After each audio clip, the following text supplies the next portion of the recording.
किस कॉलेज में थे आप? Shri Ram college of commerce. तब तो पढ़ने में बड़े अच्छे रहे होंगे। अच्छा, मुझे पढ़ लिख कर नौकरी थोड़ी करनी थी। फिर क्या करना आज था? भी कहता हूँ बच्चों को, पढ़ लिख कर नौकरी मत करो, पढ़े लिखों को नौकरी दो। वाह। बड़ा प्रोजेक्ट ये है, छोटे प्रोजेक्ट सब लोग लेकर के चलते हैं। हम्म। मैं बड़े प्रोजेक्ट की बात करता हूँ। वो एक विजन बड़ा होना चाहिए मुल्क में। अब देश में मंदिर बना रहे हैं, कोई प्रोजेक्ट थोड़ी है। देश को मंदिर बनाओ, ये प्रोजेक्ट होना चाहिए। क्या सुंदर बात है, वाह। हम छोटे प्रोजेक्ट पर काम करते हैं। अभी राम मंदिर बना, हम्म। आप जैसे मीडिया वालों ने जिसे देखो वो कर, भगवान राम की प्राण प्रतिष्ठा। अरे यार, मूर्ति की प्राण प्रतिष्ठा हुई है कि राम की प्राण प्रतिष्ठा हुई? अखबार भी ये, पोस्टर भी यही लिख रहे हैं। आपको नहीं पत्रकारिता करनी आती है, नहीं आना। ऋषि मुनि बैठे, भगवान राम की प्राण प्रतिष्ठा है। मैं कहता हूँ, मंच पर भी कहता हूँ जी। मुझे किसी ने पूछा, तराजू के एक पलड़े में राम हो और दूसरे में तुम हो, तो कौन सा पलड़ा भारी होगा? मैंने मेरे वाला होगा। बोले कैसे होगा? मैंने तराजू के एक पलड़े में राम होगा, दूसरे में मैं हूँगा, और मेरे भीतर बैठा हुआ राम भी होगा।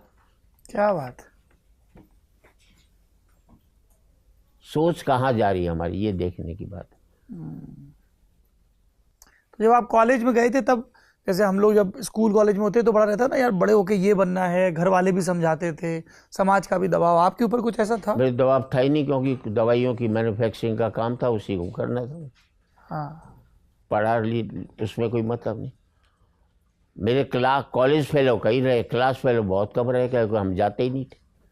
बंक कर देते थे? बंक करते थे, वो कैंटीन में बैठे रहते थे बस। और सुबह से शाम तक हमारा 8 लोगों का ग्रुप था, एक दूसरे की टांग खींचने का काम करते थे बस। एक मौका नहीं छोड़ते थे दूसरे की टांग खींचने का। और 8 में से 7 फेल हुए, एक पास हुआ, वो घर जाकर पढ़ता रहता था। उसने बड़ी नाक हमारी कटवाई। बाद में हमने कई महीनों तक तो उससे बात तक नहीं की। ठीक किया है सब। हाँ, यारी दोस्ती अपने लोगों में ही चलती है। तो मैं चाहता हूँ, एक ही बात कहता हूँ, नपुंसक कौमें पीछे की ओर देखती हैं, बहादुर कौमें आगे की तरफ देखती हैं। हम पतंग उड़ाते रहे, उन्होंने पतंग उड़ा करके आगे हवाई जहाज बनाने की सोची। हम कहते हैं राम राज्य लाएंगे, तो राम राज्य इसका मतलब दूसरा ये कहो ना, हम 5000 साल देश को पीछे ले जाएंगे। मेरे भगवान श्री राम जी का बहुत अपमान हुआ है।